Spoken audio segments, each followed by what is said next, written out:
एकादशी माहात्म्य में श्री सूत जी महाराज सोनाकादि 88,000 ऋषियों से बोले, हे महर्षियों, एक वर्ष के अंदर 12 महीने होते हैं और एक महीने में 2 एकादशी होती हैं। 100 एक वर्ष में 24 एकादशी होती हैं। जिस वर्ष लोन अधिक पड़ता है उस वर्ष 2 एकादशी बढ़ जाती हैं। इस तरह कुल 26 एकादशी होती हैं। उत्पन्ना, मोक्षदा, मोक्ष प्रदान करने वाली, सफला, सफलता देने वाली, पुत्रदा, पुत्र को देने वाली, सटीला, जया, विजया, अमल की, पाप मोचनी, पापों को नष्ट करने वाली, कामदा, भरुतनी, मोहिनी, अपार, निर्जला, योगिनी, देवसहिनी, कामिदा, पुत्रदा, अजा, परिवर्तनी, इंदिरा, पांसापूसा, रमा, देवोत्थानी, लोन अधिक की दोनों एकादशियों का नाम कर्मानुसार पद्मिनी और परमा है। ये सब एकादशी तथा नाम तथा गुण वाली। इन एकादशियों के नाम तथा गुण उनके व्रत करने कथा सुनने से मालूम होंगे। जो मनुष्य इन एकादशियों के व्रत को शास्त्र अनुसार करते हैं उन्हें उसी के फल की प्राप्ति होती है। नैमी सारनायक सेतन में श्री सूत जी ब्राह्मणों से बोले, हे ब्राह्मणों, विधि सहित इस एकादशी माहात्म्य को भगवान श्री कृष्ण ने कहा था। प्रेमी जन ही इस व्रत को, उत्पत्ति को प्रेम पूर्वक सुनते हैं और इस लोक में अनेकों सुखों को भोगकर अंत में विष्णु पद को प्राप्त करते हैं। श्री सूत जी बोले, हे ब्राह्मणों, सबसे प्रथम इस एकादशी माहात्म्य को भगवान श्री कृष्ण ने अर्जुन से कहा था। उसी के अनुसार मैं आपसे कहता हूँ। अर्जुन ने कहा, हे जनार्दन, इस एकादशी व्रत का माहात्म्य क्या है? इस व्रत के करने से क्या पुण्य मिलता है और इसकी विधि क्या है? सो आप मुझसे कहिए।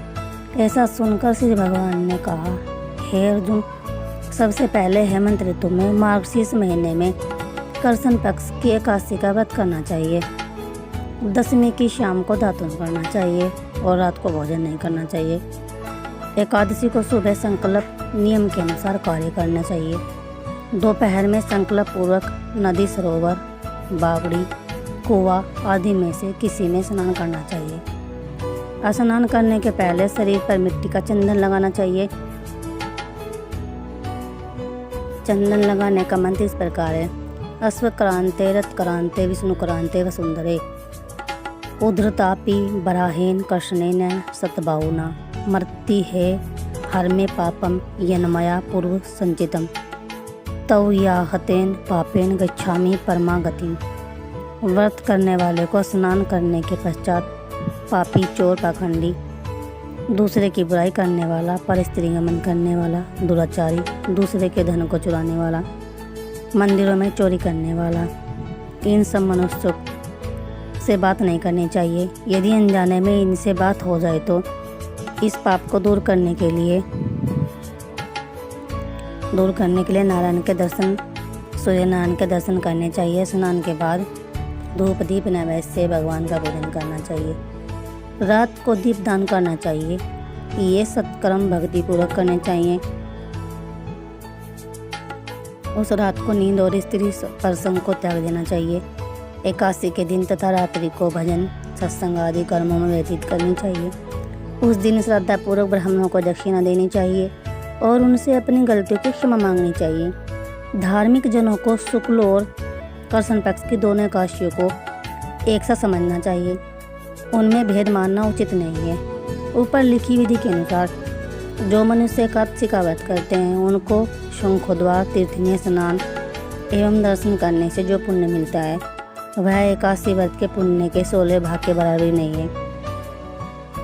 व्यतीत योग में, संक्रांति में तथा चंद्र सूर्य ग्रहण में दान देने से और कुरुक्षेत्र में स्नान करने से जो पुण्य प्राप्त होता है वही पुण्य मनुष्य को एकादशी का व्रत करने से मिलता है।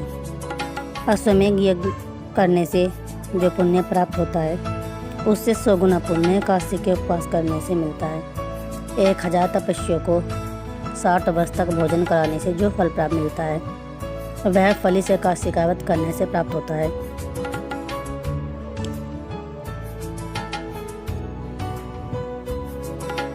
जो पुण्य वेद पाठी ब्राह्मण को 1000 गोदान करने से मिलता है उससे 10 गुना अधिक पुण्य काशी का वध करने से मिलता है। 10 श्रेष्ठ ब्राह्मणों को भोजन कराने से जो पुण्य मिलता है वह एकादशी के पुण्य के 10 भाग के बराबर होता है।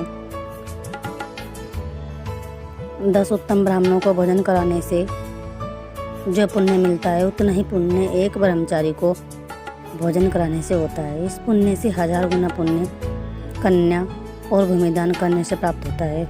कन्या और भूमिदान के पुण्य से 10 गुना पुण्य विद्यादान से, 10 गुना पुण्य भूखे को भोजन देने से होता है। अन्नदान के बराबर संसार में कोई दूसरा पुण्य नहीं है। इस दान से स्वर्गीय पितृ तृप्त हो जाते हैं। इस दान का महात्म्य देवता भी वर्णन नहीं कर सकते हैं।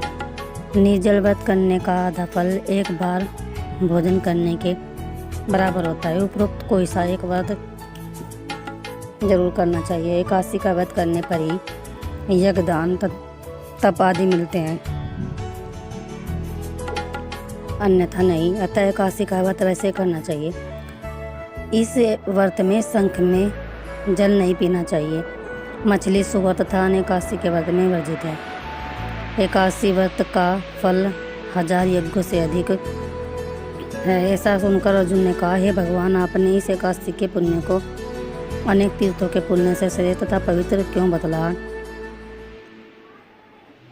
सो सब कहिए। भगवान बोले, हे जनार्दन, सतयुग में एक महाभयंकर मूर नाम दैत्य का था। उस मूर दैत्य से सभी देवता अत्यंत भयभीत रहते थे। दैत्य ने इंद्र आदि देवताओं को जीतू ने उनके स्थान से गिरा दिया तथा देवेंद्र ने महेंद्र से प्रार्थना की, हे शिव शंकर, हम सब लोग इस समय मूर दैत्य के अत्याचारों से मृत्युलोक में अपना जीवन व्यतीत कर रहे हैं। कृपा कर इस दुख से छूटने का उपाय बताइए। महादेव जी बोले, हे देवेंद्र, आप श्री विष्णु भगवान के पास जाइए। इंद्र तथा अन्य देवता के सागर जहाँ पर कि भगवान विष्णु से सैया पर शयन कर रहे थे गए और देवताओं सहित इंद्र ने उनकी प्रकाश स्तुति की। हे देवताओं के देवता और देवताओं के देवताओं द्वारा स्तुति करने योग्य आपको बारंबार प्रणाम है। हे दैत्यों के संहारक, हे मधुसूदन, आप हमारी रक्षा करें। हे जगन्नाथ, समस्त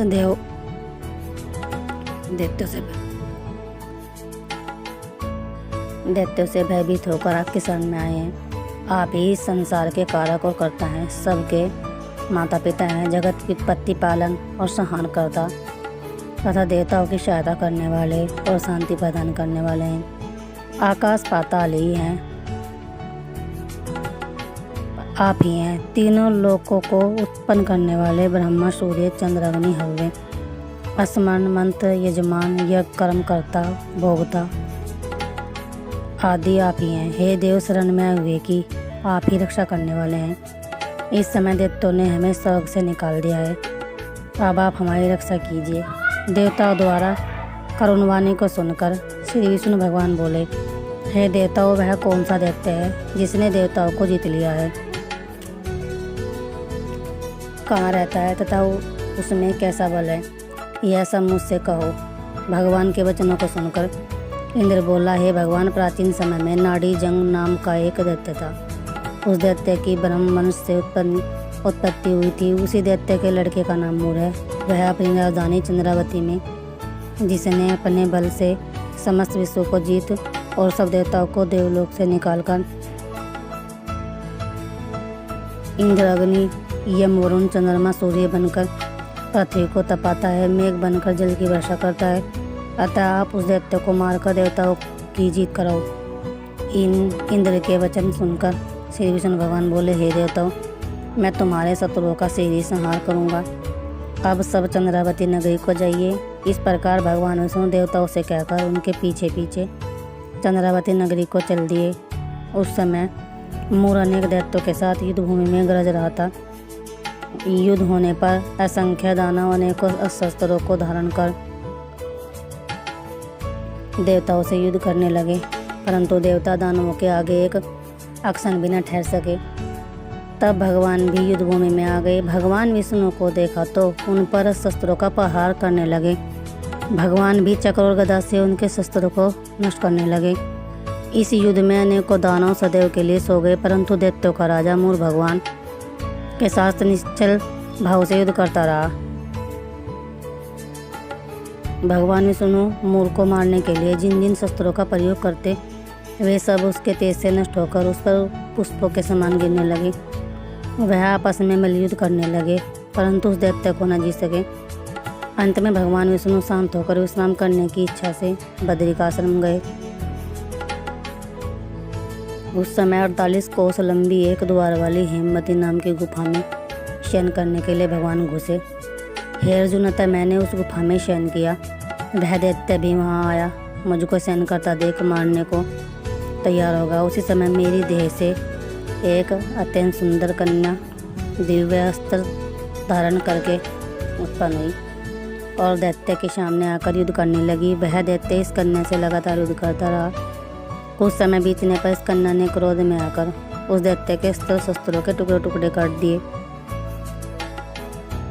रथ तोड़ दिया। तब वह दैत्य महान क्रोध करके उससे मल्लयुद्ध करने लगा। उस कन्या ने उसको धक्का मारकर मूर्छित कर दिया। जब वह दैत्य मूर्छा से जागा तो उस कन्या ने उसका सिर काट यमपुर पहुंचा दिया। अन्य समस्त दानव भी ऐसा देखकर पाताल लोक को गए। जब भगवान विष्णु की निंदा टूटी तो उस दैत्य को मरा देखकर अत्यंत आश्चर्य करने लगे और विचारने लगे दैत्य को किसने मारा है। तब कन्या भगवान से हाथ जोड़कर बोली कि हे भगवान, यह दैत्य आपको मारने को तैयार था, तब मैंने आपके शरीर से उत्पन्न होकर इसका वध किया है। इस पर भगवान बोले, हे कन्या, तूने इसको मारा है, तब मैं तेरे ऊपर प्रसन्न हूँ।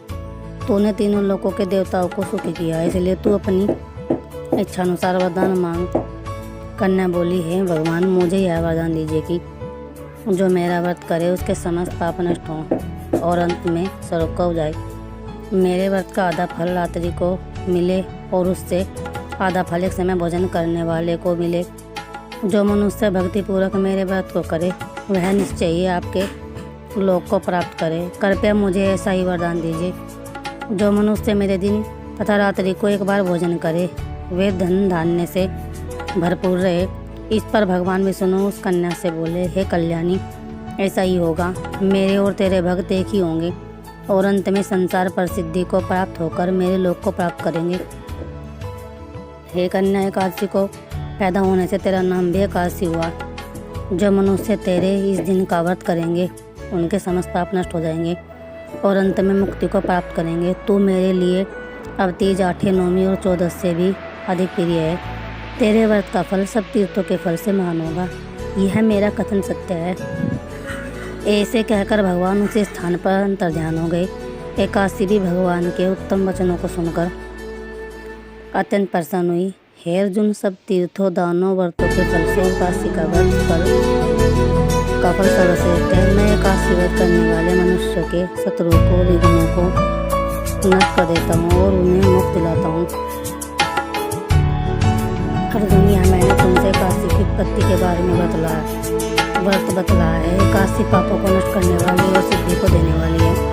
उत्तम मनुष्य को दोनों पक्षों के एकादशियों को समान समझना चाहिए।